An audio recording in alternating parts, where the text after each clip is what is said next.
Produce ചെയ്യും. അതുകൊണ്ട് തന്നെ ഒരു നാച്ചുറൽ ലുക്ക് ക്രിയേറ്റ് ചെയ്യാണ്. ലോറിയൽ ആൻഡ് ഷോസ്കോഫ് ആണ് നമുക്ക് കളറിങ്ങിൻ്റെ പറയുന്നത്. ഏതൊരു എടുത്താലും ഇപ്പോൾ ഇത് ഫ്രിസെയറിൻ്റെ ഷാമ്പൂസാണ്. അതിൽ ഷാമ്പൂസ് ഉണ്ട്, അത് 2 ടൈപ്പ് ഷാമ്പൂസ് ഉണ്ട്. അതിൻ്റെ കണ്ടീഷണേഴ്സ് ഉണ്ട്, അതിൻ്റെ സിറം ഉണ്ട്, അതിൻ്റെ മാസ്ക് ഉണ്ട്. ഇതെല്ലാം നമ്മളിപ്പം പുതുതായിട്ട് കടന്നു വന്ന ഒരു വ്യക്തിയാണെന്നാണ്. അത് 2 ഉണ്ട്. അത് എന്തുകൊണ്ടാണ് ഫസ്റ്റ് പറയാൻ കാരണം എന്ന് പറഞ്ഞു കഴിഞ്ഞാൽ, ഇപ്പം ഏറെക്കുറെ നമ്മളുടെ കയ്യിൽ കിട്ടാൻ പോകുന്ന എല്ലാ ഹെയർസും ട്രീറ്റഡ് ഹെയർസ് ആയിരിക്കും. സോ കളറിനെ മാറ്റുന്നതിനെയാണ് ഹെയർ കളർ. അതായത് നാച്ചുറൽ ആയിട്ടുള്ള ഒരു കളർ മാറ്റി ഒരു ആർട്ടിഫിഷ്യൽ ലുക്ക് കൊടുക്കുന്നതിനാണ് നമ്മൾ ഹെയർ കളർ എന്ന് പറയുന്നത്. അതുപോലെ തന്നെ ഈ വൈറ്റ് ആയ ഹെയർസിനൊക്കെ കവർ ചെയ്യുന്നതിന് നമ്മൾ കളറിങ് യൂസ് ചെയ്യുന്നത്. ഇതിൽ മെൻഷൻ ചെയ്തിട്ടുണ്ട് the main reason for the hair cosmetics മിക്സറേഷൻ പറയുന്നത് 1:1 ആണ്. ഇത് പറഞ്ഞത് ഫിഗോറ റോയൽ ആണ്. ഇതിൻ്റെ മിക്സറേഷൻ 1:1 തന്നെയാണ്. പിന്നെ ഇത് ഫിഗോറൻ്റെ അബ്സല്യൂട്ട് എന്ന ഹെയർ കളർ ട്യൂബാണ്. മിക്സറേഷൻ 1:1. ഇത് ഫിഗോറൻ്റെ ഹൈലിസ്റ്റ് ആണ്. മിക്സറേഷൻ 1:2 ആണ് വരുന്നത്. ഫസ്റ്റ് ലോറിയലാണ്.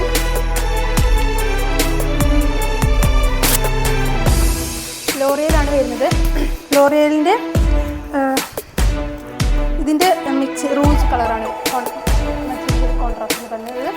മിക്സിംഗ് റേഷ്യോ 1:1.5 ആണ് വരുന്നത്.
പെർഫ്യൂംസ്, കളറ്, പിന്നെ അതുപോലെ തന്നെ ഹെയർ കെയർ, ഹെയർ കളർ തുടങ്ങിയ പ്രൊഡക്ട്സ് എല്ലാം അവർക്കുണ്ട്.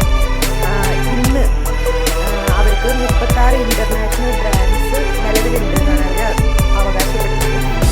അതുപോലെ തന്നെ ഷോസ്കോപ്പ് എന്ന് പറയുന്നത് ഒരു ജർമ്മൻ ബേസ്ഡ് ആയിട്ടുള്ള കമ്പനിയാണ്. ഷോസ്കോപ്പ് എന്ന് പറയുന്നത് ഹെയർ കോസ്മെറ്റിക്സ് ബ്രാൻഡ്സാണ്. അവർ ഹെയറിൻ്റെ പ്രൊഡക്ട്സാണ് ഇപ്പോൾ വിപണിയിൽ നിലവിൽ